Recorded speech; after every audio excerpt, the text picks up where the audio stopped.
All right. So the topic that I want to talk about today is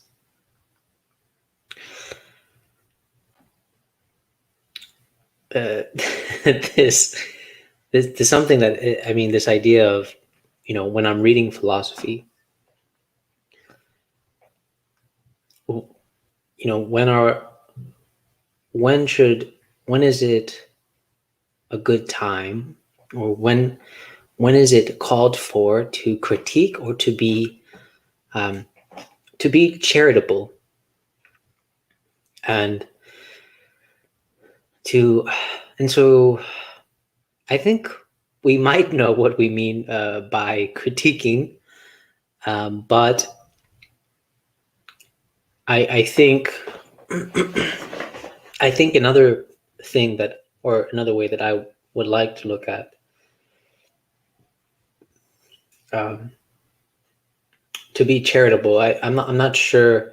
I mean, we can always say like I know what that means, to be charitable, um, but those are things that I'm always hesitant about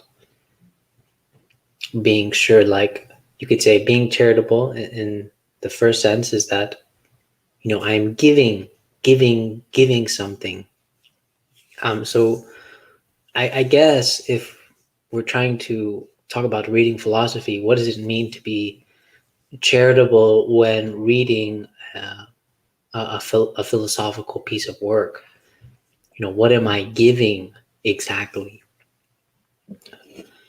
Am I giving them? Am I giving them like a kind of space?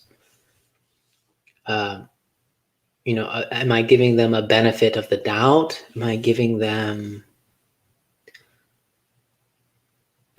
a degree of understanding? This is it's it's tricky.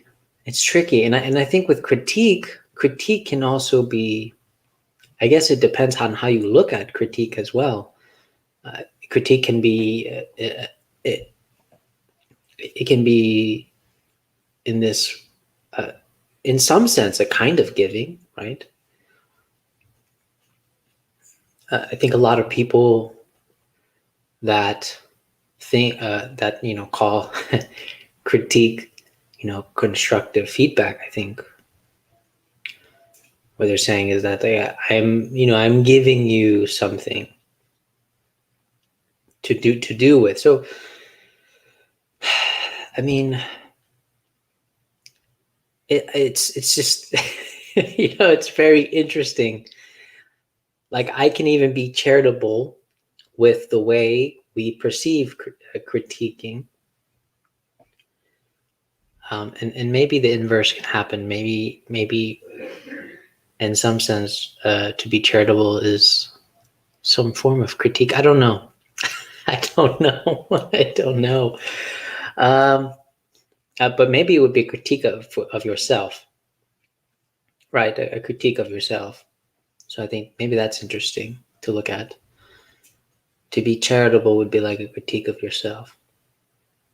Like, if you're aware of your bias, if you're aware of your bias, um,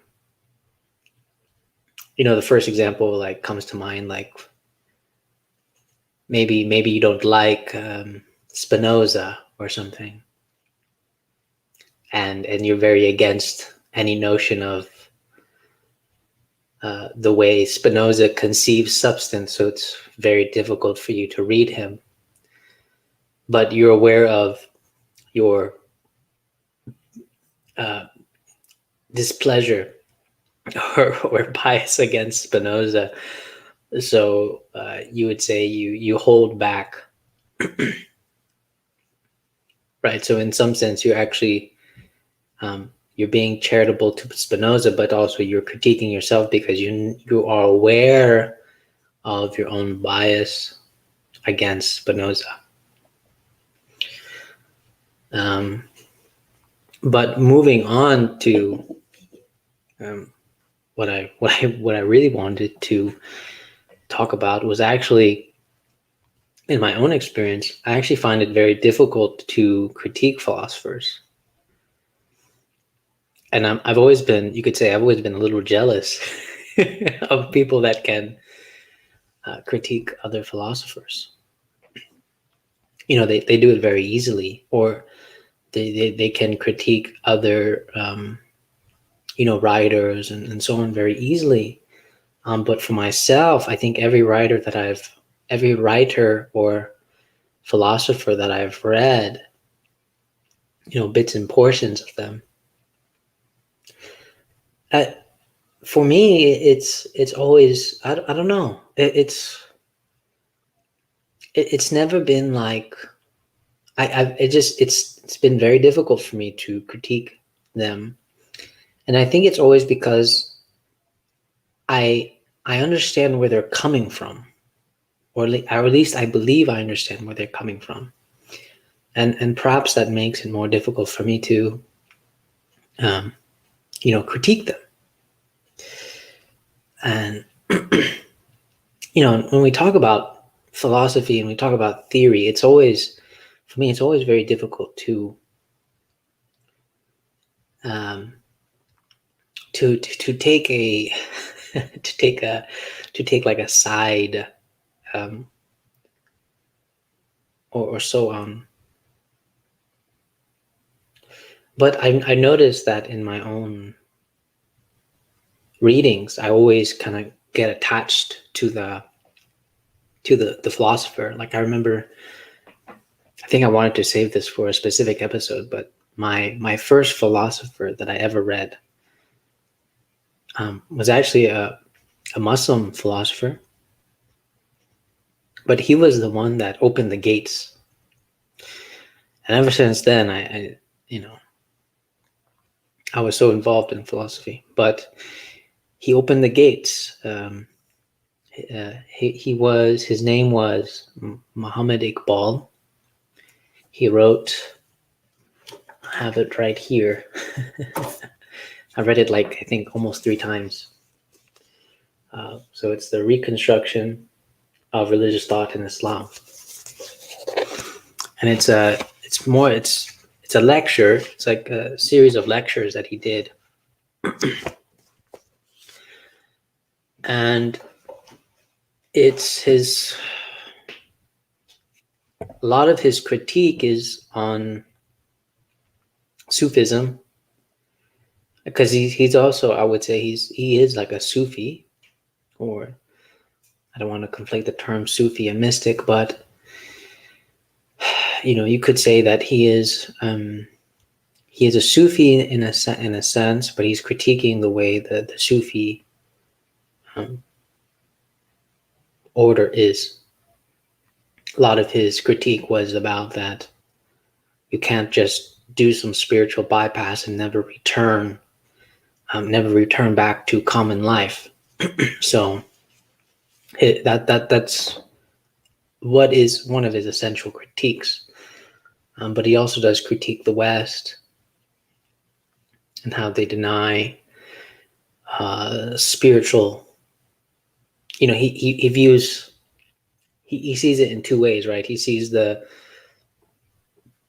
East as too focused in the other life, and then he sees the West too much focused in this life, right?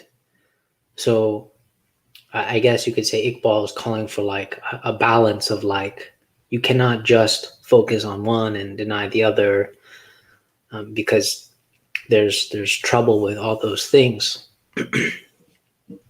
and yeah, and so if someone were to say, well, what's the critique you have about Iqbal? I mean, I don't. It's very difficult.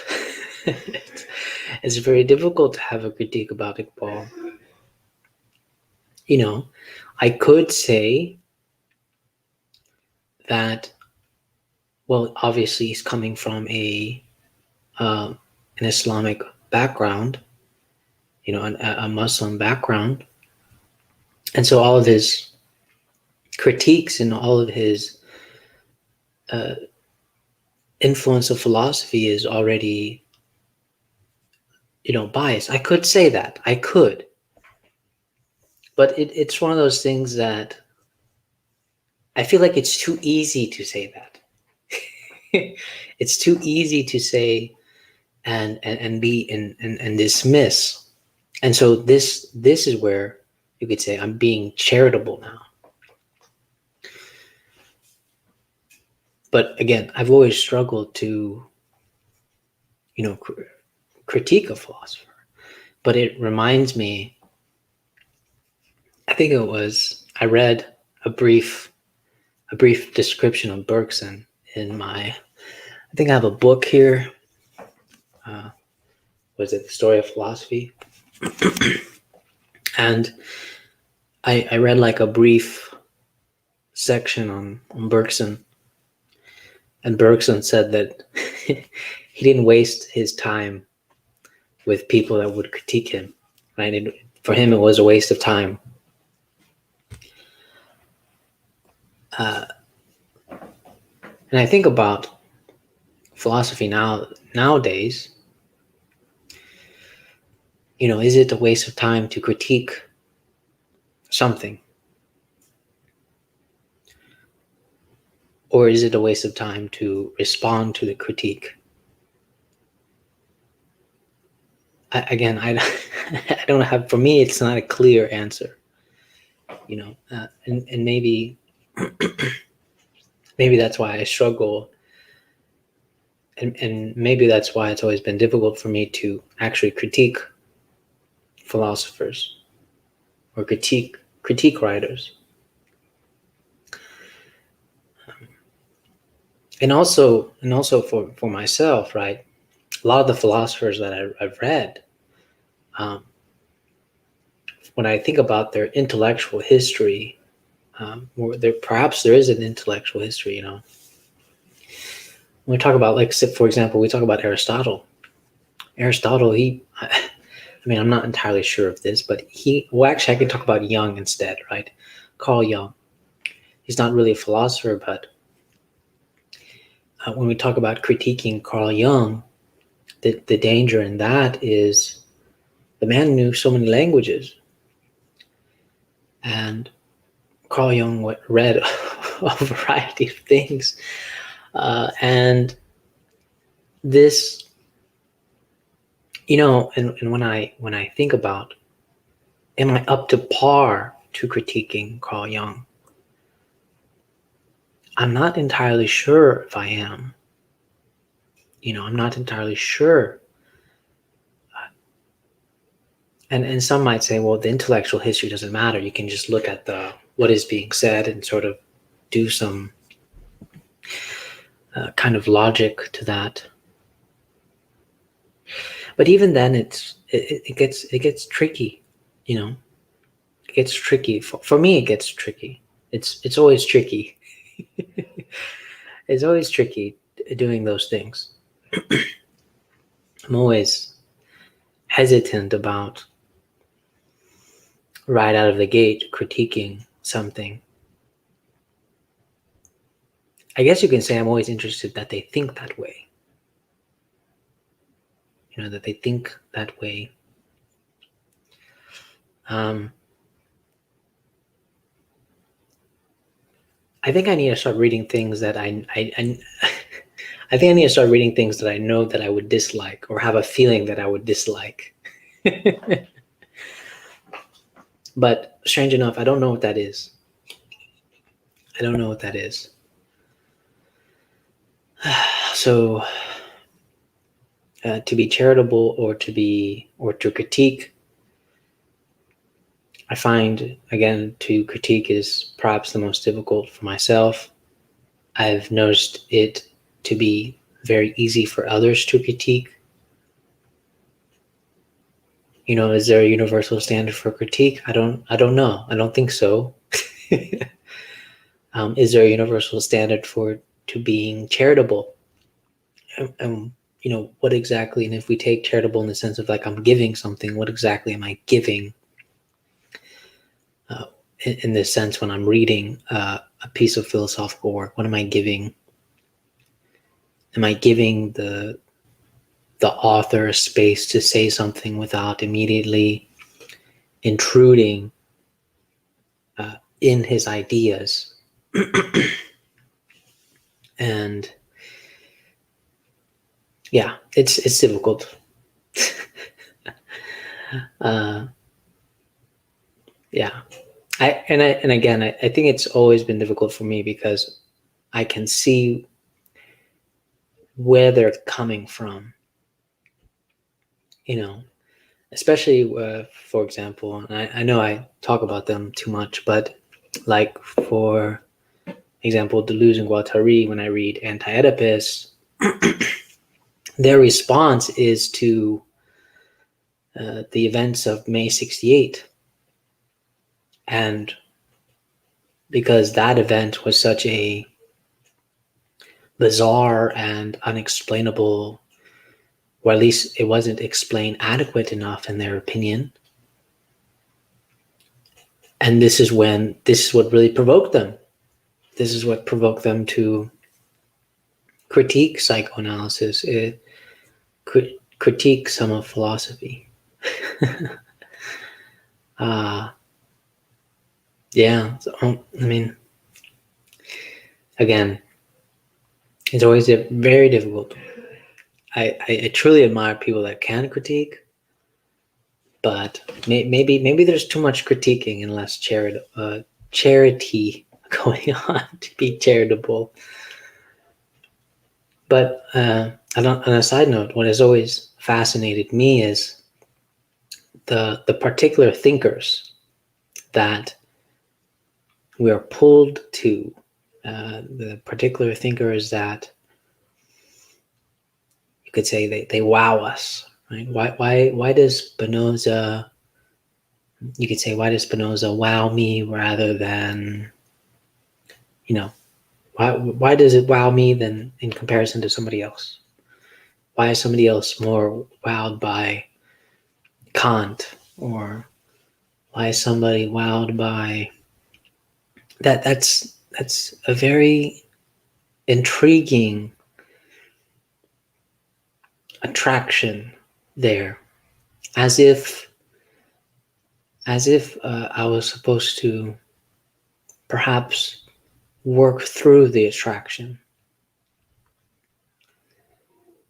and maybe that's why. Sorry for clearing my throat so often. Usually happens when I just finish eating. But when, I'm always intrigued by that attraction. But it made me think about when Lacan is doing a return through Freud, that Lacan doesn't become Lacan, and well, somebody said this, Lacan doesn't become Lacan until he's worked through Freud. And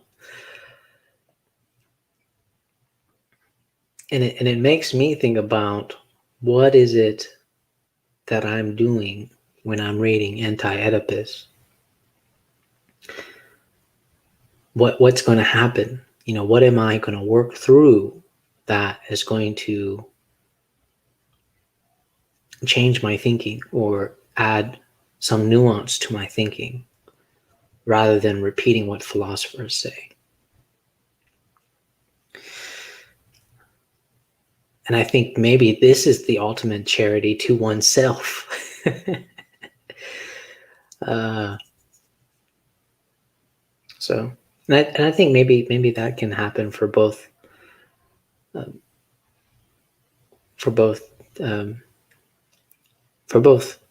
and in both ways, like whether you dislike them or like them. I think that can happen, because it reminds me about Deleuze and all this. A lot of people like his works on. I haven't really heard a distaste for his readings of certain philosophers. I haven't really heard of it, not as much as Deleuze's own philosophy. If we're talking about in comparison to his own philosophy, it doesn't seem like there's much distaste for his readings of other philosophers. A lot of people find it very intriguing and interesting. But what's notable in that is is that Deleuze, it's because of his peculiar readings of those that he comes up with the philosophy that he comes up with. And I believe one of the first lines in the preface or the introduction of his Difference and Repetition, he says, "This is my attempt to do philosophy." I think I would probably start as something humble as that. This is my attempt to do philosophy, or at least every day it seems as such. But all right, I think I talked too much. All right, guys, take care.